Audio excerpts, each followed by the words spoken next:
திரு எடப்பாடி பழனிசாமி அவர்கள் பாராளுமன்றம் நடக்கிறப்ப டெல்லி போனப்ப உங்களுக்கு உள்துறை அமைச்சரை சந்திப்பதற்கு இன்று இரவு அல்லது நாளை காலை உங்களுக்கு அப்பாயின்மெண்ட் உறுதி செய்யப்படும். ஆனால் கொஞ்சம் தயவு பண்ணி முதல் நாள் இரவே வந்துருங்க அப்படின்னு உள்துறை அமைச்சகத்திலிருந்து அவருக்கு சொல்லப்பட்ட செய்தி.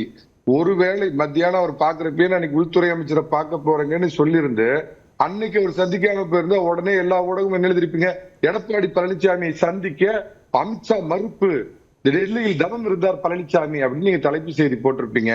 சோ அதை தவிர்க்கிறதுக்காகத்தான் சந்திப்பு. ஒரு விஷயத்த சொன்னார், திரும்ப நாளைக்கு நான் ஊருக்கு போறதுக்கு முன்னாடி உங்க பிரஸ் எல்லாத்தையும் சந்திக்கிறேன்னு சொன்னார். சோ அதை நீங்க சூட்சுமா புரிஞ்சுக்கணும்.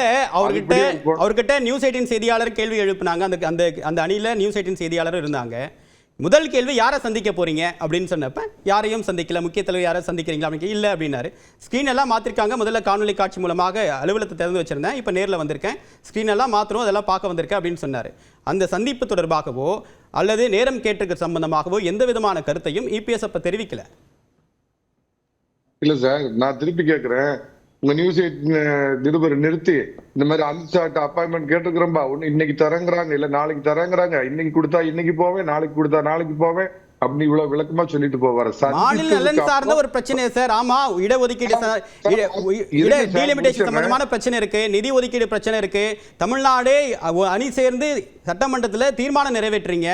அந்த பிரச்சனையை தேசிய அளவில் எதிரொலிக்கிறதுல கிடைச்ச வாய்ப்பா தானே பார்க்கணும். அதை ஏன் பேச மறுக்கணும்? உள்துறை அமைச்சர் அமித்ஷாவை சந்திச்சதுக்கு அப்புறம் எடப்பாடி பழனிசாமி என்னதான் நெத்தியில பரு வச்சுக்கிட்டு வாயில பிளாஸ்டிக் போட்டு பிளைட் ஏறிட்டாரா? அவர்தான் தெல்ல தெளிவாக அமித்ஷாவை எதற்காக சந்தித்தேன் அப்படிங்கறது சொல்லிட்டு தானே சார் அவர் வந்தாரு.